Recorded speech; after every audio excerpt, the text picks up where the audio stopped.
Hey there, welcome to Developing Histories, where we take a look at famous video games and their development timeline.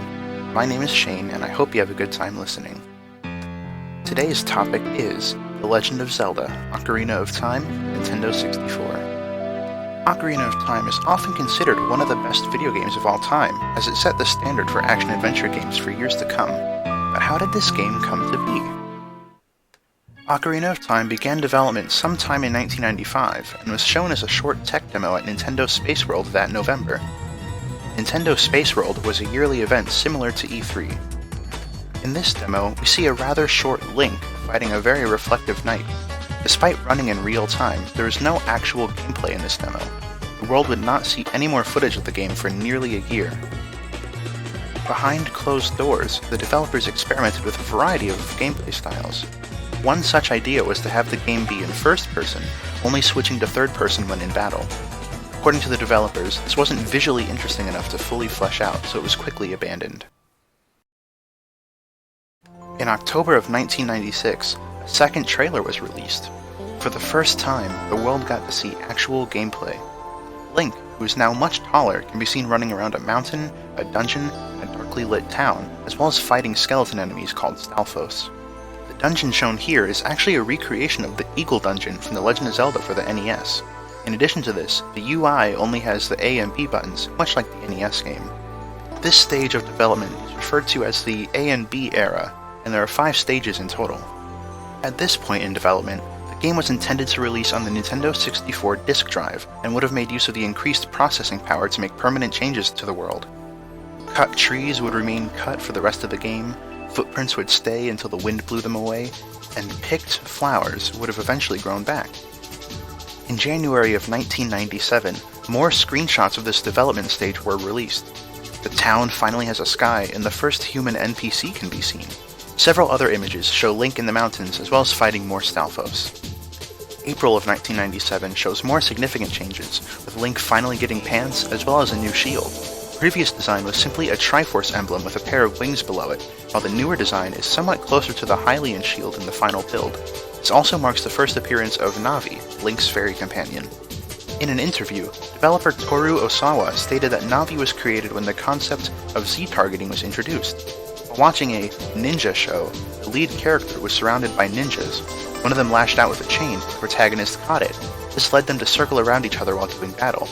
This scene inspired Z-targeting, in which Link uses Navi to lock onto an enemy and circle around them to land attacks more effectively. Several images show Link using his bow in a foggy forest.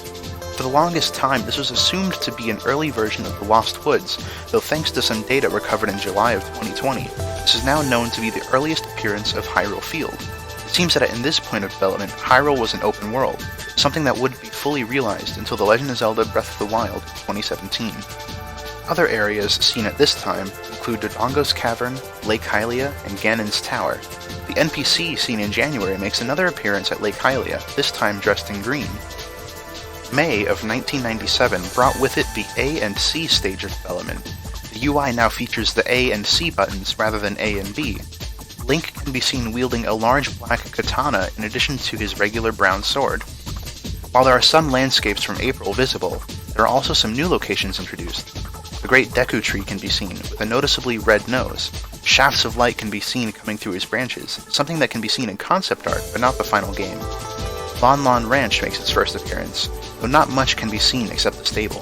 The graveyard in Kakariko Village is much simpler than the final design, simply being a few tombstones on a hill. This is also the first time we see the day-to-night cycle. There are also some interior locations, such as a house and a mysterious temple. The Sword on A stage of development is referred to as such due to the fact that the UI is the same layout as the final build, except that the A and B buttons swapped.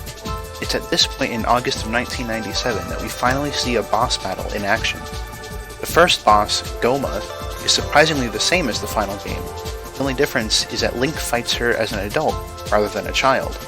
This is because at this point in development, time travel is not a part of the story. Link is simply an adult throughout the entire adventure. A few months later, the world will get its first hands-on experience with the game. Space World 1997.